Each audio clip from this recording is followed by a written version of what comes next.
यतिखेर हामी धरानमा छौँ र हाम्रो बिचमा हाम्रो श्रम संस्कृति पार्टीका अध्यक्ष तथा धरानका मेयर हर्क साम्पाङजी हुनुहुन्छ। मेयर साहब नमस्कार। तपाईँ एकदमै व्यस्त हुनुहुन्छ, तपाईँको टाइम चाहिँ मैले चोर्न खोजेँ, माफ गर्नु होला है। यतिखेर तपाईँ देश दौडामा हुनुहुन्छ होइन, सङ्गठन विस्तार तथा श्रमदाताहरूलाई जोड्ने क्रममा नै हुनुहुन्छ तपाईँ। सँगसँगै तपाईँको पार्टीमा कतिचोटि त्यो तलमाथि केही भइरहेको पनि हामी देख्छौँ। के भइरहेछ मेरो साहब? तलमाथि भन्नाले तपाईँको पदाधिकारीहरूमा केही असन्तुष्टि हो कि जस्तो पनि देखिन्छ, कता कता कारबाहीमा परिरहेको पनि देखिन्छ होइन। 5 को त्यो के छुटेको त्यो अहिले गरे 15 मिनट यो घटनाक्रमहरूलाई तपाईँले कसरी? यस्तो छ, त्यो नियमित प्रक्रिया हो। हजुर हजुर, फिल्टर हुँदै जान्छ। हजुर, नदी र पार्टी एउटै हो। हजुर, जहाँ हरेक खालको चिजबिजहरू पाइन्छ, जीवजन्तुहरू पाइन्छ भने जस्तो। हजुर, त्यसमा चाहिँ अब कमी कमजोरीहरू हुँदै जान्छन्। कमी कमजोरीहरूलाई हामीले चाहिँ अनुशासनको तहबाट चाहिँ कारबाहीहरू गर्दै जान्छौँ। सुरुवाती चरणमा यस्तो खालको हुँदै गर्दा यस्तो छ। अरू पार्टी जस्तो तपाईँको सबै खालका मान्छेहरूलाई होइन पुज्दै धुँदै अगाडि बढाउने सङ्गठन होइन यो। हजुर, त्यसो भएको कारणले अब केही सच्याउनु पर्ने कुराहरूमा कारबाहीहरू हुन्छ। त्यो तपाईँले गरेको कारबाही देखेर त मान्छेहरूले वा विपक्षी, तपाईँका प्रतिपक्ष वा तपाईँका जोसँग तपाईँ लड्नुपर्ने छ उनीहरूले तपाईँलाई किम जोङ उनसँग तुलना गर्दैछन् नि, के भन्नुहुन्छ? होइन, त्यस्तो होइन। किम जोङ उनसँग के तुलना गर्नु? किम जोङ उनको बारेमा उहाँहरूलाई के थाहा छ? केही थाहा छ? उहाँहरूलाई चाहिँ बाहिर संसारले चाहिँ उहाँलाई निरङ्कुश भन्छ, त्यही भएर त्यतिकै थाहा हुनु नगर्नु, त्यतिकै निरङ्कुश कसरी हुन्छ? तर खराब कुराहरूलाई हामीले छोड्दै जानुपर्छ, असल कुराहरूलाई लिँदै जानुपर्छ। हजुर, एउटा पदमा बसेको मान्छेबाट नैतिक र तपाईँको चाहिँ नि अनुशासनसँग सम्बन्धित कुराहरूमा प्रश्नहरू उठेपछि हजुर मैले स्पष्टीकरणहरू लिएको। हजुर, गुलमान र बालेन रविहरू एकता गर्दैछन्। बालेन र रविको त एकता भइ नै हाल्यो होइन। अब यो तपाईँ सँगसँगै उदाएका मान्छेहरू भएको भएर सायद तपाईँलाई धेरै प्रश्न गरिन्छ होला। यो मैले पनि सोध्नै पर्यो। उहाँहरूको जुन खालको एकता भयो नि, यसले तपाईँलाई कतै कमजोर पार्ने हो कि? तपाईँ पार्दैन, त्यो केही पनि हुँदैन। हजुर, उनीहरू भनेको तपाईँको चाहिँ नि 3 जना मान्छे हो। हजुर, श्रम संस्कृति 3 करोड नेपालीको होइन आशा भरोसा र विश्वासको केन्द्र हो। हजुर, त्यसो भएको कारणले त्यो 3 जना मान्छे मिल्दैमा 2 जना मिल्या होला, 1 जना बाहिरै होला, अनि केही कुनै किसिमको फरक पर्दैन। तपाईँलाई विदेशी शक्तिहरूबाट थ्रेट कतै महसुस भएको छैन? छैन त्यस्तो। विदेशी शक्तिले के थ्रेट गर्छ? हजुर, हामी स्वदेशी शक्तिलाई होइन, स्वदेशी शक्तिलाई जनताको माया रहन्छ, विश्वास रहन्छ, साथ समर्थन रहन्छ। त्यसो भएको कारणले कुनै किसिमको थ्रेट केही पनि छैन। हजुरले धरान नेतृत्व गर्न थालेपछि म पहिलोचोटि आज तपाईँको सहरमा आएको छु होइन। आज तपाईँले गर्नुभएको सबै विकासका कामहरूलाई पनि हामी निहाल्नेछौँ, हेर्नेछौँ। सामाजिक सञ्जालमा बोलिएका कुराहरू, यी सबै कुराहरूमा तपाईँ एक किसिमले पपुलर त हुनुभयो। तपाईँलाई नेतृत्वमा स्थापित हुनको लागि चाहिँ कता कता चुनौतीहरू महसुस भइरहेको छैन सर? छैन, किन छ र? नेतृत्व भनेको के हो भन्ने बारेमा पहिला त बुझ्नुपर्छ। हजुर, नेतृत्व भनेको के हो भन्ने नै नबुझिकन नेतृत्वको रूपमा स्थापित कसैले हुन खोज्छ, हुन चाहन्छ भने त्यो तपाईँको सर्वथा गलत हो। हजुर, नेतृत्व भनेकै जिम्मेवारी लिनु हो। हजुर, मैले धरानको खानेपानीको समस्याको जिम्मेवारी लिएँ। हजुर, मेरो तहबाट मेरो तर्फबाट भरमगदुर मैले कोसिस गरेको हो होइन। इमान्दार कोसिस गरेँ। हजुर, मैले भ्रष्टाचार गरिनँ, अरूलाई भ्रष्टाचार गर्न दिइनँ। जतिसक्दो मेरो जानकारीमा आएसम्म, मेरो जानकारीमा नआएको होइन, मैले नदेखेको ठाउँ नसुनेको ठाउँमा गऱ्यो भने त्यो के अरे अन्यथा होला। तर मैले जानेसम्म, मैले बुझेसम्म, मेरो जानकारीमा आएसम्म हजुर मैले भ्रष्टाचार हुन दिइनँ, मैले भ्रष्टाचार गरिनँ होइन। मैले चुनावमा गरेका प्रतिबद्धताहरू तपाईँको चाहिँ पुरा गरेँ। स्थानीय तहमा जतिखेर म चुनाव लड्दै थिएँ त्यतिखेर म उद्योगहरू खोल्छु भनेको थिएँ। मैले उद्योगहरू स्थापना गरेको छु। म आइसकेपछि मात्रै धरानमा उद्योगको परिकल्पना भएको नेपालमै पनि होइन। र तपाईँको चाहिँ अब खानेपानीको कुरा त भइ नै हाल्यो है। बाटाघाटादेखि लिएर यी सारा कुराहरू जुन व्यतिथि थियो त्यो व्यतिथिको विरुद्धमा त मैले के भनेको थिएँ भन्दाखेरि म स्रोत पहिचान गर्छु भने। स्रोत भनेको जनता हो, जनशक्ति नै स्रोत हो। जनशक्ति बिना कुनै पनि स्रोत हुँदैन होइन।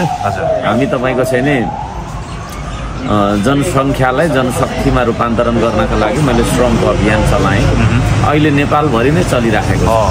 त्यसो भएको कारणले कोही भोको मान्छेलाई भात पकाएर खुवाउनु भन्दा उसलाई आफैले भात पकाएर खानु सिकाउनु ठुलो नेतृत्व हो।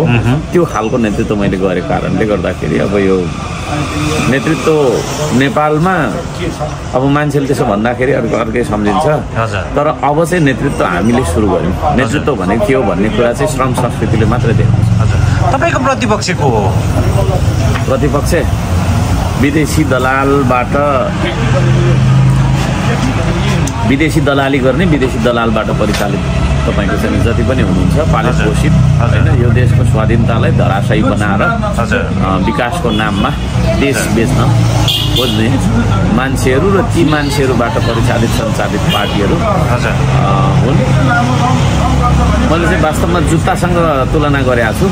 पुराना दलहरू विदेशीको पुराना जुत्ता भए भने अहिले श्रम संस्कृति बाहेकका नयाँ दलहरू पनि फेरि विदेशीको नयाँ जुत्ता हो। तर नेपाली जनताको भावना, चाहना र आवश्यकताको वास्तविक मुद्दा चाहिँ होइन श्रम संस्कृति पार्टी त्यो हो। त्यसले गर्दाखेरि अब यो देशमा अब एउटै स्वदेशी होइन शक्ति छ माटोबाट तपाईँको चाहिँ पलाएको श्रम। कोकाको खानेपानीको बारेमा धेरै कुरा भइसकेको छ, तर मैले तपाईँलाई सोध्नुपर्छ यो मैले तपाईँको समय चोर्या बेला त्यो परिकल्पना चाहिँ कसरी गर्नुभयो मेरो साहब? त्यो त एकदमै सम्झिँदाखेरि पनि कल्पना गर्दाखेरि पनि अलिकति आङजिरिङ्ग हुने खालको घटनाक्रम छ। अब मेरो बारेमा स्टडी गर्दाखेरि मान्छेलाई पत्यार लाग्दैन। मैले पहिला चुनाव लड्दाखेरि पनि पत्यार लागेको थिएन होइन। त्यस्तो त्यो तपाईँको मान्छेलाई असम्भव लाग्ने कामहरू थुप्रै गरिएको छ। धेरै कुरा मैले त्यसमा भन्न चाहन्छु। तर नागरिकहरूले चाहिँ कुलमान घिसिङ, बालेन शाहहरूसँग तपाईँहरू मिलेर देशलाई नेतृत्व गर्ने हुन्थ्यो भन्ने छ। यस्तो छ, उहाँहरू एमसिसी वादी हुनुहुन्छ। एमसिसीको विरुद्धमा एक्लै लडेको मान्छे होइन। 85 दिन त मैले एकल पदयात्रा गरेको थिएँ विरुद्धमा। तर अब माथिको तपाईँको चाहिँ नि उहरूले होइन हाम्रो आवाजलाई सुन्नु भएन, त्यो अन्यथा होला। तर एमसिसी वादीहरू हुनुहुन्छ उहाँहरू। एमसिसी भनेको चाहिँ अब देशलाई भनौँ न एउटा सम्झौता मार्फत देशको स्वाधीनतालाई अन्यत्र सुम्पने जुन असमान सन्धि सम्झौता छ त्यसको विरुद्धमा म उभिएको छु। उहाँहरू त्यसको पक्षमा हुनुहुन्छ। त्यसले गर्दा नै हाम्रो मिलन हुँदैन, अरू केही होइन है। अरू त सामान्य गल्तीहरू होला होइन। तर राष्ट्रघातका विषयमा तपाईँको गम्भीर आपत्ति, राष्ट्रघातीहरूसँग त म मिल्दिनँ कुनै पनि हालतमा। जुन प्रकारले तपाईँले यतिखेर सङ्गठन विस्तार गर्दै जाँदा, पार्टी बनाउँदै गर्दा चाहिँ आरोप लाउनेहरूले तपाईँलाई लगाएको कुरा हो। मैले तपाईँलाई यो प्रश्न गर्नुपर्छ होला, तपाईँले आफ्नो गोजीको मान्छे मात्रै पदाधिकारी बनाउनु भयो वा तपाईँले वरिपरिका मान्छेलाई मात्रै केन्द्रीय सदस्य बनाउनु भयो भन्ने आरोप छ नि सर, के मतलब छ? केन्द्रीय सदस्य मैले कसलाई बनाउनु पर्थ्यो त प्रश्न गर्न चाहन्छु कि होइन। केन्द्रीय सदस्य बन्ने भनेको त यो त श्रमदाताको पार्टी हो, जसले चाहिँ 4 वर्षदेखि ढुङ्गा बोकिराखेको छ। उसलाई मैले केन्द्रीय सदस्य नबनाएर होइन अघि भर्खर 4 घन्टा अगाडि भेटेको मान्छेलाई मैले विश्वास गर्न सक्छु त? यो देशमा त विश्वासको कमी छ, इमान्दारीको कमी छ। इमान्दार र विश्वासिला मान्छेहरूलाई मैले केन्द्रमा राखेर अगाडि बढ्नुपर्छ भन्ने हो। तथापि कोही मान्छे हामीसँग जोडिन चाहनुहुन्छ भने आउनुहोस् न, तपाईँहरू श्रमदानमा जोडिनुहोस्, हामीसँगै तपाईँको चाहिँ होइन अभियान चलाउँ। त्यस पछाडि तपाईँको छैन बिस्तारै जोडिँदै जाने कुरा हो। अहिले नै सबै कुरा पुरा भइसकेको छैन। भर्खर तपाईँको चाहिँ 1.5-2 महिना हुँदैछ हाम्रो पार्टी दर्ता भएको होइन। यहाँ तपाईँको चाहिँ 40 वर्ष, 45 वर्ष, 50 वर्ष, 70 वर्ष पुराना पार्टीहरू त अझैसम्म राम्रो तरिकाले व्यवस्थित भएका छैनन् होइन। गर्न गाह्रो छ। त्यहाँभित्रको नेता कार्यकर्ता भन्छ, त्यो व्यवस्थापन भन्छ। हाम्रोमा चाहिँ नेता कार्यकर्ता हुँदैन, सबै श्रमदाता हो। त्यसो भएको कारणले गर्दाखेरि यहाँनिर कोही केन्द्रको, कोही प्रदेशको, कोही कहाँको भन्ने सवाल पनि हुँदैन एउटा कुरा। तथापि हामीले यो संरचना निर्माण गर्दैछौँ। तपाईँहरू चाहनुहुन्छ भने आउनुहोस् न, होइन को काम के भूमिका लिएर आउने हो, होइन श्रम संस्कृतिमा तपाईँको चाहिँ निष्ठावान हुने हो, होइन तपाईँको चाहिँ हाम्रो सिद्धान्तमा निष्ठावान हुने हो, देशप्रतिको निष्ठावान हुने हो भने तपाईँहरू सबैजनालाई म वेलकम। चमत्कारिक मान्छेको रूपमा तपाईँलाई मानिसहरूले अहिले व्याख्या विश्लेषण गर्छन्। त्यो चमत्कारको रहस्य तपाईँसँग केही भित्री टुनामुना केही मन्त्र छ? मन्त्र केही छैन। म इमान्दार मान्छे हुँ, बस्ती हो है, इमान्दार मान्छे हुँ र म जहाँ जान्छु त्यहाँ सङ्गठन निर्माण हुन्छ, होइन। इमान्दार मान्छे देशले खोजेको छ, यो समाजले खोजेको छ, त्यसले गर्दाखेरि म जहाँ जान्छु त्यहाँ सङ्गठन निर्माण हुन्छ। प्रत्येक भिडियोमा मैले के सोधेको छु भने तपाईँका समर्थकहरू वा तपाईँका केन्द्रीय नेताहरूसँग, महासचिवजी लगायतका उपाध्यक्षजीहरूसँग मैले प्रश्न गरेको छु, तपाईँहरूको अध्यक्ष किन प्राय भावुक हुनुहुन्छ, किन रुनुहुन्छ भन्ने मैले प्राय सोध्ने गर्छु। आज तपाईँलाई भेटेको बेला मैले तपाईँलाई पनि सोध्नुपर्छ, अध्यक्षज्यू तपाईँ यति भावुक किन? यस्तो छ, भावना बिनाको मान्छे त ढुङ्गा हो, हजुर, होइन। म ढुङ्गा बोक्छु तर म ढुङ्गा होइन, हजुर, बुझ्नुभयो नि, हजुर। म ढुङ्गा होइन र नै म ढुङ्गा बोक्छु, हजुर। नत्र मलाई ढुङ्गा बोक्नु के को खाँदो, होइन। खानु लाउनु नपुगेको मान्छे त होइन, होइन, पक्कै पनि। एउटा चाहिँ नि तपाईँको के अरे धरानको प्रमुखको पदमा बसेको मान्छे पनि यत्रो भएर पनि मैले ढुङ्गा किन बोक्छु भन्दा म भावुक छु नि त, होइन। जनताको भावना के अरे तपाईँको घरमा पानी नजाँदाखेरि निद्रा लाग्दैन मलाई। जनताको घरमा आउने पानीको नाला जङ्गलमा जल्दा जङ्गलमै बास बस्ने मेरो हो। संसारमा कोही पनि छ त्यस्तो लाग्यो, पक्कै पनि।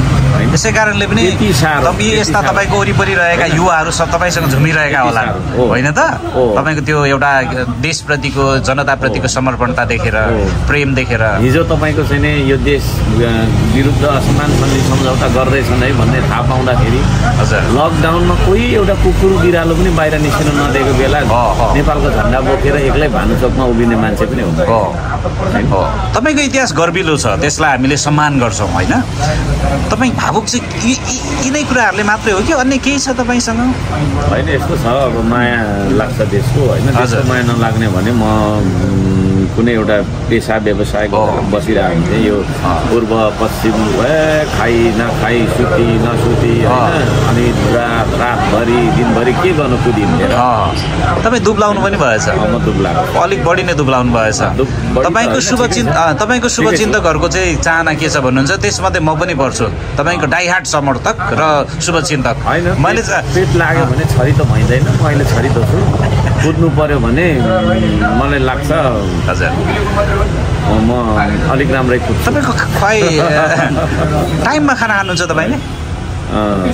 टाइममा खाने सुत्ने भन्ने कुरा हुँदैन। देशको लागि हिँडेको मान्छे टाइममा खाने तर देश बचाउनलाई तपाईँको स्वास्थ्य अनि तपाईँको व्यक्तिगत जीवन पनि त स्वस्थ हुनु पर्यो होला नि। यस्तो छ यो भन्ने कुरा, यता सुन्नुहोस् है। हजुर, आफ्नो सबै तपाईँको सुकिलो मुकिलो भएर हिँड्ने मेरो समय पनि छैन, चासो पनि होइन। त्यसो भएको कारणले गर्दाखेरि हो। हजुर, तर तपाईँको शुभचिन्तकहरूले चाहिँ तपाईँले टाइममा खाना खाइदियोस् भन्ने चाहना चाहिँ राख्नुहुन्छ। के भन्नुहुन्छ तपाईँको शुभचिन्तकहरूलाई? टाइममा खाना खाने हो भने म घरमा बस्नुपर्छ। घरमा बसिरहेँ भने देश बनाउने अभियान, जगाउने अभियानमा को हिँड्ने त? हजुर, त्यसले गर्दाखेरि अब कहिले बिहान दिनभरि भात खाइँदैन, बेलुका पनि खाइँदैन, त्यति 24 घन्टामा एकचोटि मात्रै खाने अथवा कहिले त त्यतिखेर त्यो पनि नखाने, त्यो खालको पनि हुन्छ। होइन, तपाईँलाई मैले हार्दिक होटल चाउचाउ खाँदै कुदिन्छ। हार्दिक होटलमा तपाईँले 24 घन्टामा 1 कप कफी खाएर फर्किएको पनि मैले देखाएको छु क्या। तपाईँको त्यो मैले, किनकि तपाईँलाई मैले मजाले निहालेको छु, that's why I am your big fan. तर अब मैले तपाईँलाई अन्तिम प्रश्न गरेँ मेयर साहब आज यो हाम्रो बसाइमा, चुनावमा तपाईँहरू सिङ्गल लड्नु हुनेछ वा कसैसँग कोलिसन हुनेछ? सिङ्गल लड्नु। निकै धेरै मान्छेहरूले हाम्रो, अब मलाई त डाइरेक्ट फोन गर्नु भ्याउनु आँट पनि गर्नुहुन्न। हाम्रा साथीहरू मार्फत फल्नाको मान्छे, यस्तोको मान्छे, यो पार्टीको मान्छे, त्यो पार्टीको मान्छे भनेर अब नाम चाहिँ म लिन्न, किनकि उहाँहरूलाई पनि अलिकति होइन असहज र अपमान महसुस होला। हिजो बेलुकासम्म पनि आइराखेको थियो, होइन यस्तो मिल्नुपर्छ उस्तो मिल्नुपर्छ, तर हामी मिल्दैनौँ कोहीसँग। किनभने हामी भनेको स्वदेशी शक्ति हो, हामी विदेशीवादबाट निर्दिष्ट होइनौँ, होइन। हामी यही देशको ढुङ्गा र माटोको बात, बाट हामी निर्दिष्ट छौँ। त्यसो भएको कारणले पनि वैचारिकी हिसाबले पनि हामी मिल्दैनौँ। हजुर। अर्को कुरा उहाँहरू गफ गर्नुहुन्छ, हामी काम गर्छौँ, बिहा बारमा पनि मिलेन होइन। र अर्को कुरा उहाँहरूको उद्देश्य र हाम्रो उद्देश्य पनि मिल्दैन। हजुर।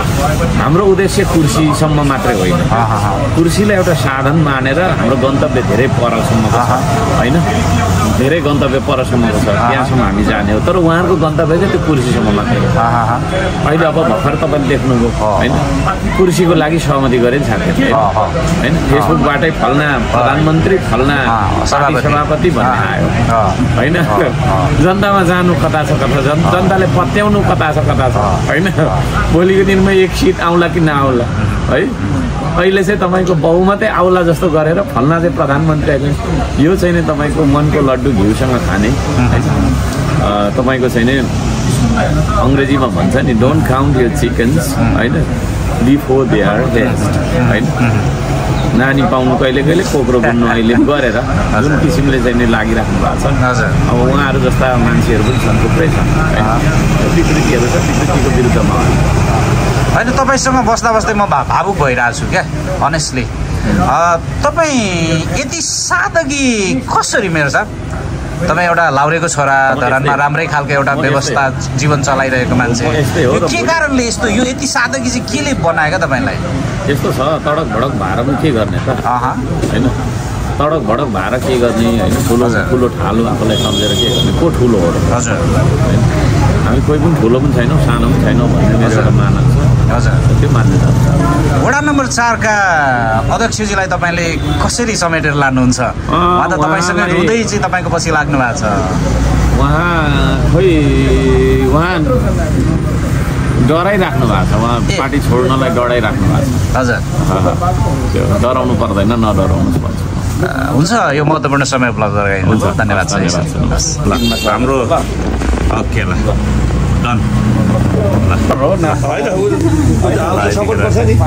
श्रम संस्कृति पार्टीमा प्रवेश गर्ने युवाहरूको भिड हामी सबैजनाको शुभकामना आशीर्वाद छ। तपाईँले एउटा जिम्मेवारी दिए, तपाईँ पनि जानु त, तपाईँहरूले यहाँ जिम्मेवारी लिएर बस्नु पऱ्यो नि, गर्दैछौँ होइन ल। अब तपाईँलाई मैले यति दिएँ, यो तपाईँले कोही कसैलाई भन्नुहुन्छ कि आफै डाल्नुहुन्छ आइरहनु? म आफै पनि टाल्छु बाइकमा भित्तामा टाँस गरिदिएर यसोमा टाल्नु। 150 मैले चुनावी प्रचारको अभियान सुरु भएको छ। मेरो साहब यहाँनिर 50-100 यो चाहिँ यसो गर्ने होइन, यसो गर्ने। लाइटर छ, लाइटर छ भन्ने ल्याउनु पार्छ, आइडिया देख्नु यहाँ छ के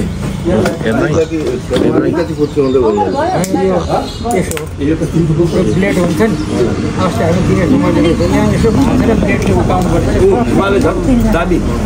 लाइटर हो भने हेर्नु यो हेर्नु त, यो प्लेटले हुन्छ यस्तो गर्नुपर्छ अनि त्यो प्लेट त्यति गर्ने।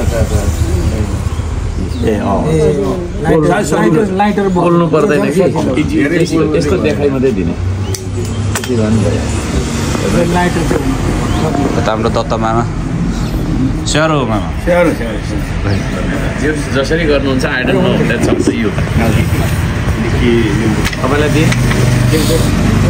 यो चाहिँ यता सुन्नु, यहाँ सुन्नु, राम्रोसँग मेरो कुरा बुझ्नु भएन। मेरो सम्मान टिम चाहिँ